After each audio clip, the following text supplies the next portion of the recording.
This is Balasi-Sullivan, and today we're going to talk about the theory and practice that underpins whole system transformation, the methodology that Roland Sullivan coined in the 70s. And so I'll let Roland introduce himself first, and then perhaps you can discuss about the purpose of this video. Great! Well, this is the way I tag myself. I'm an original 100 change agent. That means that in 1967, Dick Becker said there was 100 of us doing organization development, and that's the sole way we made our money. We all knew each other. So the purpose of this video is for my ICAs, internal change agent, to start to learn the theory and the practice that underpins our work. Kurt Lewin, the founder of Organization Change, in the 40s, said there's nothing so practical as a good theory. Most of the work out there has no theory. It's the blind leading the blind. And so, the purpose is to share the theory and the practice. And the outcomes are that we're going to maybe have answers to like 7 questions and some resources. And we're going to talk about this man, Russell Eichhoff. He is, let me read this, his first research set him on the path of thinking of organizations as systems in which all the essential parts are interrelated, and any change that is made in one part will inevitably change the rest. That quote was said in the 60s and 70s in 3/4 of the meetings I ever was in around OD. That quote right there. Let me say it again. When you make a change in one part of the system, it impacts the whole system. And that's not being realized today. So Russell comes from Wharton School of Business. And Marv Weisbord was there. I have him as the senior living retired male key founder of organization development today. He only wants to play piano with his grandchildren. He's retired. He wrote his last work for me. It's on my blog. And he invented Future Search because he could get the whole system in the room. But he only worked with 64 people. It's the most popular large group there is. And along came Kathy Dannemiller, my mentor. And she moved it up to 300 to 1,000 people. And so every time she started a large group, she mentioned Russell Eichhoff. What is Roland's definition of a system? A system is a boundaried entity. How's that one? It has input, it has transformation, it has output. Let's talk about the input. It has many levels. It has individuals, it has groups, intergroups, it has the organization, it has transorganizations, and it has community, and it has the world. Now it has also another component. It's called subsystems, like IT, production, marketing, culture, etc.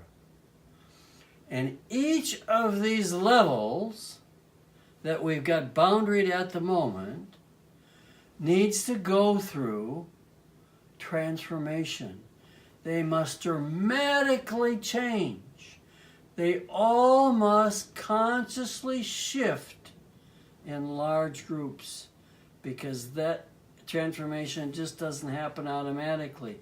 It's got to happen in groups and group dynamics, because that's the uniqueness of organization development.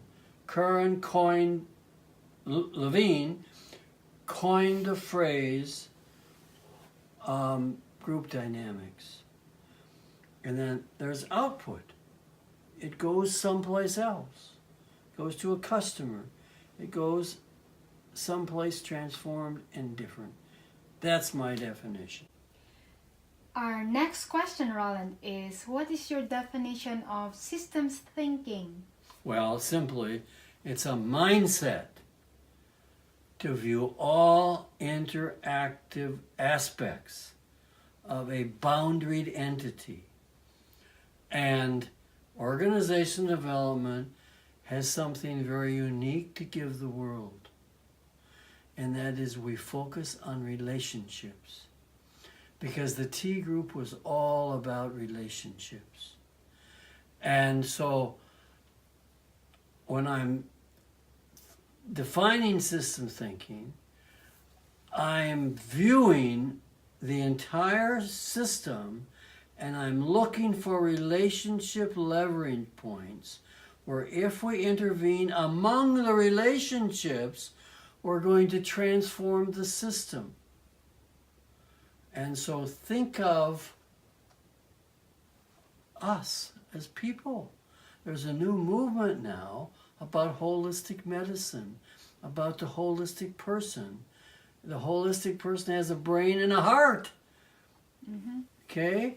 And that when you're healthy, everything is interacting nicely. And when there's something going wrong, the heart isn't interacting right with the rest of the body, something has to change and something has to happen. So think about a person. Then with the brain and the heart, we want to integrate them. And when we look at an organization, we look at the key parts to connect. So my next question, Roland, is how did you get into systems thinking? Well, in the 60s, Maja, everyone was talking about systems thinking. Berlantifi, whole systems theory.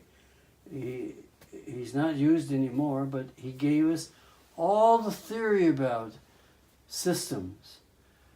And while everybody was talking about it, I did it. Why? Because I was just starting out in my 20s. I couldn't get into a big system. But I could get into small family businesses. Restaurants. In fact, I started my own restaurant with Dick Henke, the Malt Shop. You ate there the other day. I went into printing companies, Merritt Julian Printing, schools. I did countless schools. Kowalski's, a store that started up. I did startups. They did a startup. We just had, one store. Sound 80, just 20 people. The first recording studio in the Midwest. And then gas stations. Len, worked with Len for 20 years. And now his children, I work with his children. So I could practice what it meant to look at every facet of their business and how they all influenced each other. We assessed the whole, and then we focused on the important. And what was your greatest learning in doing that? My greatest learning is that we could shift everything together at the same time. And my learning was I could do it in a retreat of 2.5 days. Because I always got everybody, usually everybody was of importance would come to the retreat, a 2.5 day retreat. And we can look at the whole. And we took 4 or 5 key parts. And the CEO decided which one was important.